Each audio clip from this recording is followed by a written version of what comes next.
Hello students, हम कर रहे थे government of India act. Last session में हमने जो 1935 का एक्ट है इसके मेन कॉजेस के एंड आज हम करेंगे जो गवर्नमेंट ऑफ इंडिया एक्ट 1935 है इसके मेन फीचर्स एंड प्रोविजंस क्या है। जो क्वेश्चन है बहुत ही इम्पोर्टेंट क्वेश्चन है। 35 का एक्ट इसकी मेन फीचर्स क्या है। तो जो 1935 का एक्ट है इसकी हम बेसिक इंफॉर्मेशन करते हैं। तो जो ये एक्ट है ऑल्दो प्रेम्बल से स्टार्ट नहीं हुआ था लेकिन फिर भी ये सबसे लेंथी एक्ट था। इसमें 321 सेक्शंस थे और 10 शेड्यूल्स थे। तो ये सबसे लेंथी लॉन्ग एक्ट बन जाता है जिसमें बहुत ज़्यादा प्रोविजन दी गई थी। जो हम डिमांड कर रहे थे हमारे डिमांड्स के अकॉर्डिंग हम इसको फुलफिल करने की कोशिश की थी। जब हमने इसके कॉजेस किए थे हमने ये कहा था साइमन कमीशन की रिपोर्ट है एंड नैरी रिपोर्ट जिन्ना के 14 पॉइंट्स हैं। इन तीनों को मिलाकर प्लस जो फर्स्ट टेबल कॉन्फ्रेंस होती है, सेकंड टेबल राउंड कॉन्फ्रेंस होती है, थर्ड राउंड टेबल कॉन्फ्रेंस होती है, इन सबको मिलाकर जो रिपोर्ट तैयार की जाती है उसके बाद वाइट पेपर पब्लिश किया जाता है। उसके ऊपर ही बेस था जो 1935 का एक्ट था, इसीलिए ये सबसे लॉन्ग एक्ट बन जाता है। तो ये स्टार्ट होता है विदाउट इंट्रोडक्शन और प्रेम्बल, क्योंकि ये अज्यूम किया गया कि जो 1919 की एक्ट का प्रेम्बल है उसी को ही इसका प्रेम्बल कंसीडर किया जाएगा। तो ये पब्लिश्ड होता है 1935 को, लेकिन ये इफेक्ट में आता है 1 अप्रैल 1937 में। एंड इंडिया में ये कब तक इम्प्लीमेंट होता है जब तक हमारा फर्स्ट कॉन्स्टिट्यूशन है वो इम्प्लीमेंट नहीं हो जाता। जब हमारा इंडिया का अपना कॉन्स्टिट्यूशन बन जाता है उसके बाद ये इंडिया में इम्प्लीमेंट होना बंद हो जाता है। तो इसके जो मेन प्रोविजंस और फीचर्स हैं वो क्या क्या हैं। इसकी मेन फीचर्स को हम 4 पार्ट्स में डिवाइड करते हैं। First one is provision regarding central government, then regarding provincial government, then home government and other provisions. तो पहले हम करते हैं provisions regarding central government. Centre में क्या डिफरेंस आता है, उसमें क्या चेंजेस लाए जाते हैं। First one is provision for the establishment of an all India federation at centre, क्योंकि जो इंडियन नेशनल कांग्रेस है वो डिमांड कर रही थी कि ऑल इंडिया फेडरेशन है इसको इस्टेब्लिश किया जाना चाहिए। ऑल इंडिया फेडरेशन क्या है, ये consist of British India and princely state से बनी थी, क्योंकि उस टाइम 2 पार्ट थे। कुछ पार्ट ऐसे थे जिस पर ब्रिटिशर का कंट्रोल था एंड कुछ प्रिंसली स्टेट थे जिसमें राजा महाराजा का रूल चलता था, लेकिन उन्होंने ब्रिटिशर की अधीनता है इसको स्वीकार किया हुआ था। इस तरह वहाँ पर 2 तरह की इंडिया चल रहा था, एक था ब्रिटिश इंडिया, दूसरी थी प्रिंसली स्टेट। हम ये चाहते थे इन दोनों को मिलाकर ऑल इंडिया फेडरेशन है इसको फॉर्म करना चाहिए। लेकिन क्या होता है जो ब्रिटिश इंडिया है उसके लिए तो कंपल्शन होती है कि ऑल इंडिया फेडरेशन को ज्वाइन करे, लेकिन जो प्रिंसली स्टेट हैं इनके लिए ऑप्शनल था। इसीलिए क्या होता है जो प्रिंसली स्टेट्स हैं ऑल इंडिया फेडरेशन को ज्वाइन ही नहीं करते एंड जो हम चाहते थे हम ऑल इंडिया फेडरेशन बनाएं वो हमारा सपना कभी भी सक्सेसफुल पूर्ण नहीं हो सका है, क्योंकि जो प्रिंसली स्टेट्स थे इनको डर था अगर हमने एग्रीमेंट साइन कर दिया कुछ पावर्स थी वो फेडरल गवर्नमेंट को डेलीगेट करनी पड़ेंगी और वो वापस नहीं आएंगी। तो इस तरह इन्होंने जो ऑल इंडिया फेडरेशन था इसको ज्वाइन नहीं किया था। Number 2, division of subjects. Division of subjects है 1919 के एक्ट के थ्रू भी होती है, जहाँ पर फर्दर डिवीजन हो जाती है। पहले वहाँ पर 2 लिस्ट बनाई जाती थी, federal list and the provincial list. अब इसमें एक लिस्ट और ऐड कर दी, वो थी कॉन्करेंट लिस्ट। जो कॉन्करेंट लिस्ट थी इसमें क्या था, जिसमें सेंट्रल लिस्ट एंड प्रोविंसेस हैं ये दोनों को राइट था कि वो इसके रिगार्डिंग लॉ बना सकते हैं। फेडरल लिस्ट में 59 सब्जेक्ट्स थे जो चाहते थे कि पूरे इंडिया में यूनिफॉर्म होना चाहिए, जैसे रेलवे है पूरे इंडिया में यूनिफॉर्म होनी चाहिए। मिंट है, फिनांस है, वो फेडरल लिस्ट में रखे गए थे। जो प्रोविंशियल लिस्ट है, जैसे एग्रीकल्चर लैंड होगी, वो क्या हो गया, प्रोविंसेस के अकॉर्डिंग हो गया। लाइक दिस कॉन्करेंट, जिसमें वेलफेयर एक्टिविटीज है, इसको कंसीडर किया जाता है, जिसमें फेडरल है एंड प्रोविंसेस है, दोनों आपस में मिलकर लॉ बनाएंगे। अगर इन दोनों में कोई डिस्प्यूट हो जाता है तो जो फेडरल है उसका लॉ ही कंसीडर किया जाएगा। एंड इसके अलावा अगर कोई भी पावर बच जाती है, कोई नया सब्जेक्ट आता है, हम उसको कहते हैं रेजिड्यूरी पावर्स। जो रेजिड्यूरी पावर्स थी वो किसको दी गई थी, governor general of India means viceroy को दी जाती हैं। Number 3, establishment of dyarchy at the centre. अब क्या होता है, सेंटर में क्या कर दी गई, डायआर्की सिस्टम है, इसको अडॉप्ट कर लिया गया। प्रोविंसेस में ख़त्म कर दी एंड सेंटर में डायआर्की सिस्टम को अडॉप्ट कर लिया गया। और इसमें जो सब्जेक्ट्स के उनको डिवाइड कर दिया, reserve subject and the transfer subject. जो रिजर्व सब्जेक्ट थे इसमें वाइसराय था, वाइसराय का कंट्रोल था विद हिज काउंसिल। एंड जो ट्रांसफर सब्जेक्ट थे उस पर किसका कंट्रोल था, उस पर कंट्रोल था गवर्नर जनरल का प्लस जो मिनिस्टर्स थे। इस तरह सेंटर में डायआर्की सिस्टम है, इसको इस्टेब्लिश किया जाता है ताकि रिस्पॉन्सिबल गवर्नमेंट को इस्टेब्लिश किया जाए। Next is change in federal legislature. जो फेडरल लेजिस्लेचर है इसमें चेंज किया जाता है। तो जो 2 हाउसेस हैं, council of state and federal assembly, इसके मेंबर्स हैं, इनके मेंबर्स को एक्सपेंड कर दिया जाता है। काउंसिल ऑफ स्टेट है, इसको परमानेंट हाउस बना दिया जाता है, जिसमें 1/3 मेंबर्स हैं एवरी ईयर रिटायर्ड होते थे। तो काउंसिल ऑफ स्टेट में अब 260 मेंबर्स कर दिए गए। इनमें भी डिवीजन होगी, जैसे British India and princely state. Like this, British India से 156 मेंबर्स थे एंड जो प्रिंसली स्टेट थे इनमें 104 मेंबर्स थे। इनमें से जो वाइसराय है कुछ मेंबर्स को नॉमिनेट करता था और उसके बाद जो डिवीजन है कम्युनल अकॉर्ड की तरह उनको भी डिवाइड किया गया था। इन सीट को पॉपुलेशन के अकॉर्डिंग हिंदू, मुस्लिम, सिख, यूरोपियन कम्युनिटी है और एंग्लो क्रिश्चियन है, उनके अकॉर्डिंग इनको डिवाइड किया गया था। एंड जो लोअर हाउस था जिसको फेडरल असेंबली कहा जाने लगा था, तो फेडरल असेंबली है इसके 375 मेंबर्स थे, जिसमें जो प्रोविंसेस थे उनके 250 मेंबर्स थे एंड जो प्रिंसली स्टेट्स हैं इनमें 125 मेंबर्स थे, जिनका टेन्योर 5 इयर्स के लिए होता था।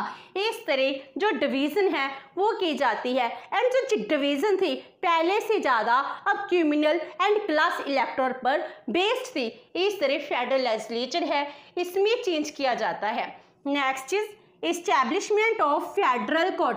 अब फेडरल कोर्ट को इस्टेब्लिश किया जाता है, जो बाद में हम सुप्रीम कोर्ट कहते हैं।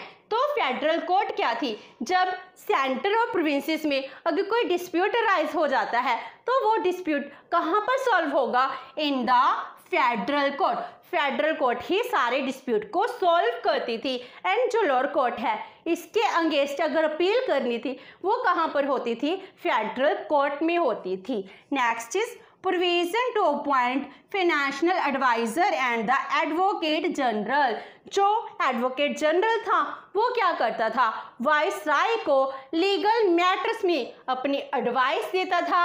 एंड फाइनेंशियल एडवाइजर था, वो फाइनेंस बजट के मैटर में एडवाइस देता था टू द वाइसराय। तो ये चेंजेस है जो सेंट्रल गवर्नमेंट में की जाती हैं। और उसके बाद जो next provisions regarding safe guards and reservation. तो सेंटर में क्या होता है, सेफ गार्ड्स एंड रिजर्वेशन की प्रोविजंस की जाती हैं, जिसके अकॉर्डिंग जो ब्रिटिशर है इस एम्पायर को बहुत ज़्यादा पावरफुल बनाया जाता है, जिसमें गवर्नर जनरल और वाइसराय को इमरजेंसी पावर्स दी जाती हैं। अगर किसी प्रोविंसेस में कॉन्स्टिट्यूशनल मशीनरी है वो फेल हो जाती है तो उस टाइम सभी की सभी पावर्स गवर्नर जनरल के हाथ में आ जाती है और जो वाइसराय है वो वाइसराय क्या कर सकता है, इंटरफेयर कर सकता है, चाहे प्रोविंसेस हैं चाहे सेंटर है, इनके जितने भी मैटर्स हैं वो अपने देश के लोगों के इंटरेस्ट को प्रोटेक्ट करने के लिए कोई भी लॉ फॉर्म कर सकता है। इस तरह गवर्नर जनरल को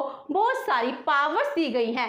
इस तरह जो इंडिया है, इंडिया का कंट्रोल जो लेजिस्लेचर है इसके कंट्रोल को कम कर दिया गया एंड जो गवर्नर जनरल है इसके कंट्रोल को इंक्रीज कर दिया जाता है। तो ये सब चेंजेस हैं जो सेंट्रल गवर्नमेंट में होती हैं। उसके बाद सेकंड आती है प्रोविजंस रिगार्डिंग प्रोविंशियल गवर्नमेंट। जो प्रोविंसेस हैं इनके रिगार्डिंग क्या चेंजेस आती हैं। First one is end of dyarchy in the provinces. जो हम डिमांड कर रहे थे, जो डायआर्की सिस्टम है इसको ख़त्म कर देना चाहिए।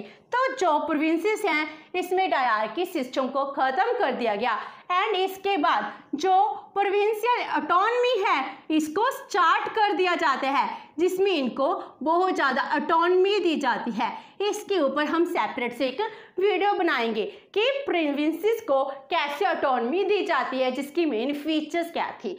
और उसके बाद second one is bicameral legislature in 6 provinces. तो उस टाइम जो 11 प्रोविंसेस थे, 11 प्रोविंसेस में से 6 प्रोविंसेस थे, इसमें बाइकैमरल लेजिस्लेचर है इसको इस्टेब्लिश किया जाता है, जैसे Assam, Bihar, Bengal, Bombay, Madras and united provinces. इन 6 प्रोविंसेस में क्या होता है, बाइकैमरल लेजिस्लेचर है इसको इस्टेब्लिश कर दिया जाता है। Next is formation of government by majority party. अब जो हम कहते थे रिस्पॉन्सिबल गवर्नमेंट नहीं है, उसका कोज क्या था कि जो मिनिस्टर्स थे उनकी कोई भी कलेक्टिव रिस्पॉन्सिबिलिटी नहीं होती थी, क्योंकि मिनिस्टर डिफरेंट पॉलिटिकल पार्टी से लिए जाते थे तो वो आपस में ही लड़ते रहते थे। तो 1935 के एक्ट के अकॉर्डिंग क्या किया जाता है कि जो भी अब पार्टी में मिनिस्टर्स लिए जाएंगे वो मिनिस्टर कौन से पार्टी से होंगे, जो पार्टी मेजॉरिटी में आएगी तो सभी मिनिस्टर एक ही पॉलिटिकल पार्टी से होंगे। इस तरह उनकी कलेक्टिव रिस्पॉन्सिबिलिटी है वो अराइज हो जाएगी एंड वो क्या बन जाएंगे, answerable to legislature. Next is 6 provinces under chief commissioner. अब चीफ कमिश्नर के अंडर में 6 प्रोविंसेस हैं, इनकी प्रोविजन की गई थी जिस पर डायरेक्टली चीफ कमिश्नर का ही कंट्रोल था।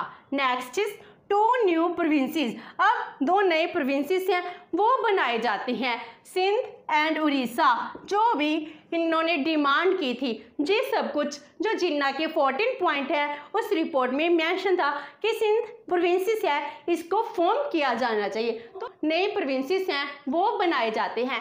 पहले 9 थे, 9 से अब कितने हो जाते हैं, 11 प्रोविंसेस बन जाते हैं, क्योंकि 9 पहले होती हैं तो 2 अब हो गए, टोटल 11 प्रोविंसेस 1935 के एक्ट के थ्रू फॉर्म हो जाते हैं। तो ये होगी प्रोविंसेस के रिगार्डिंग प्रोविजंस। अब थर्ड आती है प्रोविजंस रिगार्डिंग होम गवर्नमेंट। जो पूरे इंडिया में रूल चल रहा था इसमें क्या चेंजेस आते हैं। First one is dominance of the British parliament. अब ये ब्रिटिश पार्लियामेंट सुप्रीम थी जो 1935 का एक्ट बनाया गया था। अगर इसमें किसी भी तरह का कोई चेंज लेकर आना है वो कौन लेकर आएगा, only and only British parliament. जो सेंट्रल लेजिस्लेचर या प्रोविंशियल लेजिस्लेचर है इनको कोई भी राइट नहीं दिया गया था, तो जी सुप्रीम होगी। अगर कोई एक्ट है उसको अमेंड करना है या नया एक्ट लेकर आना है उस पर भी किसका कंट्रोल था, ब्रिटिश पार्लियामेंट का। इस तरह 1935 के एक्ट के अकॉर्डिंग भी इंडियन लेजिस्लेचर को पार्लियामेंट सुप्रीम नहीं बनाया गया, सुप्रीम थी ब्रिटिश पार्लियामेंट। अब second one is end of Indian council of the secretary of state for India. जो सेक्रेटरी ऑफ स्टेट की एक इंडियन काउंसिल थी इसको खत्म कर दिया गया। अब जी सभी पावर्स गवर्नर को दे दी गई। तो इस तरह जो सेक्रेटरी ऑफ स्टेट है इसकी जो पोजीशन है वो भी कम हो जाती है। अब सेक्रेटरी ऑफ स्टेट है जी एक एडवाइजरी काउंसिल बनकर रह जाती है। पहले इसके पास बहुत सारा पावर्स होती थी, अब ये पावर्स रिड्यूस हो जाती हैं, एडवाइजरी काउंसिल बन जाती है, इसकी काउंसिल को भी ख़त्म कर दिया जाता है। And next is other provisions. इसके अलावा पूरे इंडिया में क्या चेंजेस किए जाते हैं। First one is provision to separate Burma from India. जो बर्मा है इसको इंडिया से सेपरेट कर दिया गया। जैसे गवर्नमेंट ऑफ इंडिया एक्ट 1935 था, वैसे ही गवर्नमेंट ऑफ बर्मा एक्ट 1935 है, इसको इस्टेब्लिश किया जाता है, जिसके बाद बर्मा को इंडिया से सेपरेट कर दिया गया, जिसको आज के टाइम में हम म्यांमार कहते हैं। Next is provision of federal railway authority. Means a federal authority है, इसको भी फॉर्म किया जाता है, जिसमें 7 मेंबर्स होते थे जो मिलकर पूरे रेलवे के ऊपर कंट्रोल करते थे। Next is establishment of reserve bank of India. India का अपना सेंट्रल बैंक है, इस रिजर्व बैंक को इस्टेब्लिश 1935 के एक्ट के थ्रू ही किया जाता है। Next is direct election and expansion of franchise. अब पूरे इंडिया में डायरेक्ट इलेक्शन होगी। जो हम कह रहे थे फ्रेंचाइज है, इसको इंक्रीज किया जाना चाहिए। अब 10% फ्रेंचाइज इंक्रीज होगी। मीन्स टोटल पॉपुलेशन का 10% पॉपुलेशन है, उसको राइट है कि वो वोट दे सकती है। Next is establishment of federal provincial and public service commission. जो इंडियन सर्विस कमीशन है, उसी तरह जो फेडरल लेवल पर, प्रोविंसेस लेवल पर जॉइंट पब्लिक सर्विस कमीशन, जिसको आज के टाइम में हम यूपीएससी कहते हैं, जिस सर्विस कमीशन है जो सिविल सर्वेंट्स हैं इनको अपॉइंट करेगी। इस तरह ये डिफरेंट प्रोविजंस थी जो 1935 के एक्ट के अकॉर्डिंग की जाती हैं। तो विद दिस हमारा फीचर्स का टॉपिक कंप्लीट होता है। नेक्स्ट सेशन में हम करेंगे evaluation of the act 1935। Hope so कि आपको ये सेशन अच्छा लगा होगा। अगर आपकी कोई क्वेरी है तो post it comment box and video अच्छी लगी तो please like and share your friends. Thank you so much, have a nice day.